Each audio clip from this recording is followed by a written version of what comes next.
In this common struggle against terror, against anti-Semitism, radicalism, and all the evils of the world we live on, Albania stands firmly by the side of all of them that are not ready to forget the grave lessons of history and either to relive a past that cost it to the humanity the most horrendous pains. Our grandfathers taught us the value of standing with the Jews by putting their lives in line to protect them from the butchers of World War II. And they also taught the world that there was only honor in being Muslims and sheltering the Jews in their homes, in being Christians and doing the very same, in being just humans when other humans in danger need your help, and whatever it takes. In the same spirit, we gave shelter to several thousand Iranian refugees whose life was in daily danger in the Camp Liberty in Iraq, where they were raided and killed by Tehran assassins. Bigger and stronger European countries didn't want to help them. And we paid a dear price for being their hosts because the Tehran totalitarian regime engaged in a large-scale cyber attack on Albania, which aimed to wipe out all our digital infrastructure of public services. But we didn't waver and will not waver in our commitment to shelter those people in our country for as long as it takes.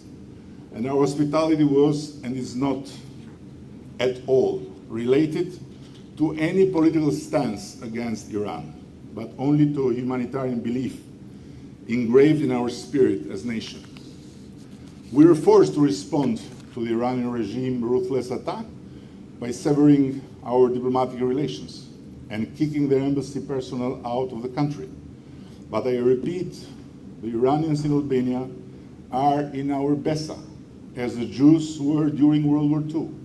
And Tehran has to put its mind in rest, because by no chance will not deliver any of them to the hands of the regime, but either encourage our guests to engage in any type of political action using Albania like a platform.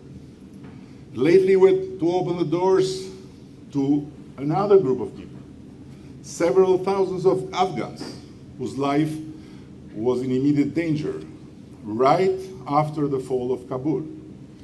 It was truly an embarrassing moment to see how the biggest and the richest among the NATO European members shied away from the most naturally human obligation to rescue them after we left.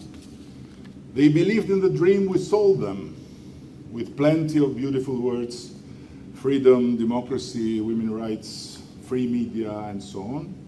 And they exposed themselves wholeheartedly by working with us for a democratic Afghanistan as free citizens, and also working for us as drivers, cleaners, translators, technicians. But suddenly we changed our mind and let their enemies take over, and our beautiful promises meant nothing anymore in the dark, terrifying loneliness of our friends. Well, it is not for Albania to say if we had to stay or leave. We are too small for the big decisions of our alliance. But our spirit is too big to not see at this Afghans' despair, our own despair, when we were under the rule of our red Talibans.